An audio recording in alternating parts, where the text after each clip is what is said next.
24 अक्टूबर से यहाँ पर इलेक्शंस राज्यसभा के किए जाएंगे, उस पर क्या कहेंगे आप? पहली बात ये बहुत एक देरीना मांग थी जम्मू कश्मीर के लोगों से। बहुत बरस हुए थे कि राज्यसभा में जम्मू कश्मीर अनरिप्रेजेंटेड था और बार बार नेशनल कॉन्फ्रेंस की ये एक मांग रही है कि राज्यसभा के जो इलेक्शन इतने बरसों से हैं उसको जल्द से जल्द किया जाए। एक खैर मकदम है इसका कि ये इलेक्शन अनाउंस हो गए। इसी के साथ साथ मुझे लगता है कि जो बडगाम और नगरोटा की सीट है उसके ऊपर भी इलेक्शन डिक्लेयर जल्दी होना चाहिए। अब क्योंकि राज्यसभा पिछली बार जब वाइस प्रेसिडेंट का इलेक्शन था तब भी हमारा वोट नहीं उसमें कास्ट कर पाए क्योंकि हमारी स्ट्रेंथ नहीं थी। लेकिन एक अच्छी बात है किसी भी प्लेटफॉर्म पे किसी भी राज्यसभा हो, लोकसभा हो या कोई भी अगर हाउस हो उसमें जम्मू कश्मीर की रिप्रेजेंटेशन बहुत ज़रूरी है और ये जो एक देरी ना मांग थी वो आज पूरी हो गई है। अब इलेक्शन होगा, इलेक्शन में क्या प्रोसीजर होगा वो हम देख लेंगे, उसके बाद आगे क्या एक्सपेक्टेशन है राज्यसभा में एनसी कितनी सीटें? देखिए अभी तो ये आज ही इलेक्शन अनाउंस हो गया है। अब जो पार्टी की लीडरशिप है वो बैठेगी, वर्किंग कमेटी इसके ऊपर बात करेगी, उसके बाद फिर आपके साथ बात करेंगे कि कौन कौन होंगे। अब ये देखना है कि इसका शेड्यूल कैसा है।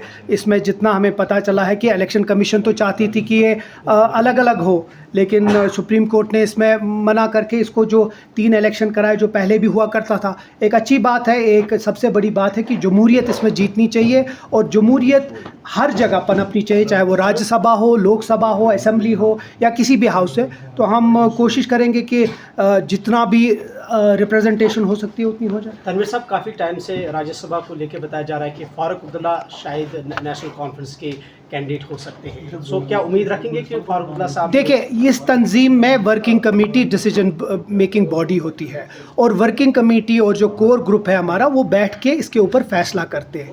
अब क्योंकि इलेक्शन आज हुआ, लीडरशिप बैठेगी कुछ ही दिनों में, क्योंकि जो फर्स्ट डे ऑफ नोटिफिकेशन या नॉमिनेशन है वो शायद 8 अक्टूबर है या 6 अक्टूबर है, ऐसा कुछ है शेड्यूल के मुताबिक।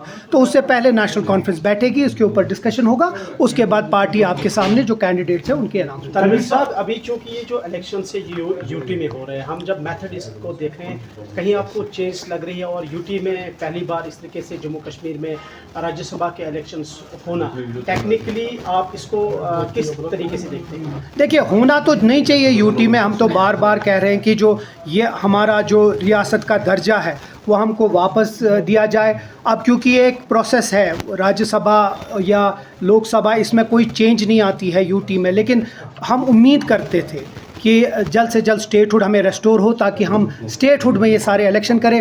अब क्योंकि इसमें जो तरीका है वो वोटिंग जो जिस तरीके से होता है वो मुझे लगता है पूरे मुल्क में सेम तरीके से होता है और वहाँ यहाँ भी वैसा ही होगा जिस तरह शेड्यूल निकला है कि 8 अक्टूबर को नॉमिनेशन होगा और 26 या 24 के करीब इसमें इलेक्शन होगा। अच्छे माहौल में इलेक्शन होना चाहिए। अब हम जैसे कि मैंने कहा कि लीडरशिप बैठ के इसके ऊपर फैसला करेगी, उसके बाद आगे चलेंगे। लद्दाख से भी खबर आ रही है कि वहाँ पर कहीं ना कहीं जो कश्मीर की सिचुएशन हुआ करती थी अब वहाँ पर वो पहुँच चुकी है। स्टोन कटिंग के अलावा यहाँ पर बीजेपी के ऑफिस को जलाया गया है।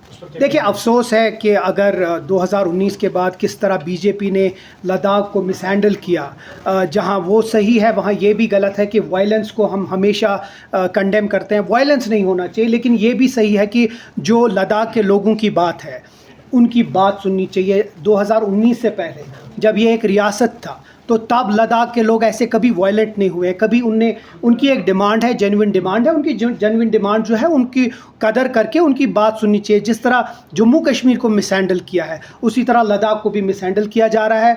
उम्मीद करते हैं कि जो हुकूमत हिंद है वो इसको बड़े संजीदगी से देखे, जम्मू कश्मीर को अपना स्टेटहुड दे और लद्दाख के लोगों को, चाहे वो करगिल के लोग हैं, उन लोगों की जो मांग है उसको पूरी करें।